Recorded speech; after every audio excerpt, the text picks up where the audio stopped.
thighs, her thighs, to find her pussy wet and pliant. "I'll bet you $100 you come before I do," she said, and swung a leg over his face. "You're on," she heard him mumble as she settled her cunt on his lips. Wrong again, she discovered that Tom was an extremely tender and attentive lover with an expert tongue and an enthusiasm for cunnilingus. Within 5 minutes, her hips convulsed in ecstasy, and by the time she had milked the last drop of jism from his dick, her orgasms numbered 6. She was sore from riding his fingers and tongue so hard, and once more a loser, but triumph still lived in her heart. They stayed together for a year, during which Tom bested her in all the games they ever played except one, a game Tom made up himself, which involved that ancient leveler of playing fields, that great decider of fates, the coin toss. Since competition served as the height of foreplay for them both, he devised a game wherein a coin was flipped 11 times to decide a winner. The winner of the coin tosses was awarded both oral sex and slaps to the ass, depending on how the division occurred between heads and tails. For instance, if Louise won, and the coin landed heads up 4 times and tails up 7 times, Tom would eat her pussy for 4 minutes and spank her ass for the remaining 7, or vice versa, as the order of things was decided by the winner. Time was kept by whatever was around, be it an egg timer, an oven timer, or an alarm clock. A few times they ran the microwave with nothing inside. Given 7 or more minutes, Tom could usually make Louise come at least once. After 4 months playing the game, they found out how to make her ejaculate, and after 6 months, he could bring her there every time. By that time, Louise had insisted on pegging him for his tails turns.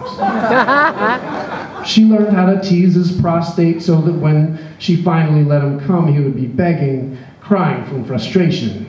Louise loved the game and felt that Tom had invented something that had made their relationship stronger than electromagnetic bonds.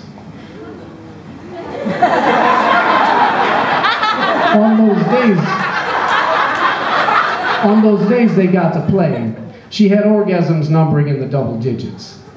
But every time he put his face between her thighs and touched his nimble tongue to her lips, all she could think about was the buzzer and how to beat it. After so much time playing the game, so many orgasms reached right at the finish line, the sound of an egg timer ringing, or an alarm clock screeching, or the beeping of a stopwatch or a microwave oven became an aphrodisiac for her. Louise had never needed an alarm to get up in the morning. She had never snoozed or overslept. Maybe as a result of her competitive nature, she never needed to.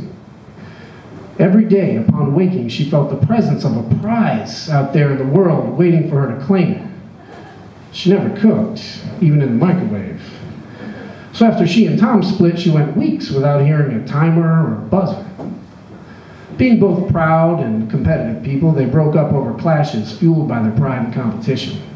Louise pined over Tom. They even hooked up once or twice, until she heard that he had moved on, whereupon she finally cried once more and tried to forget things that she had kept safely guarded in her heart for what felt like so long. But something from her time with Tom remained and refused to be forgotten.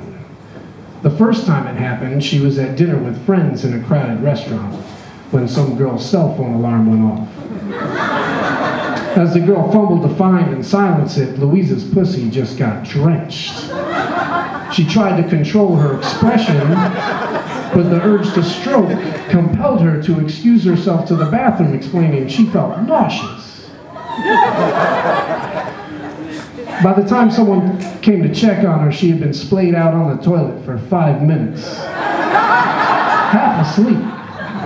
Pruned fingertips shamelessly submerged in her still wet pussy, recovering from the best orgasm she had had in months. Upon exiting the stall, Louise nearly slipped on the puddle she'd made.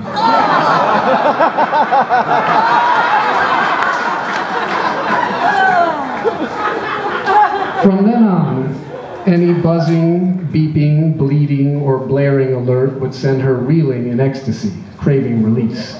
At At first, she armed herself with headphones, mortified by the sensory slavery to which she appeared to be more adjusted every day. But since she has embraced the conditioning, she's just wet. Wet when the laundry's done, wet when the truck backs up, wet when the curling iron's hot. Some days, wide awake, she taps the snooze button for hours, thoroughly soaking her sheets before stumbling, smiling, and bow-legged to the bathroom.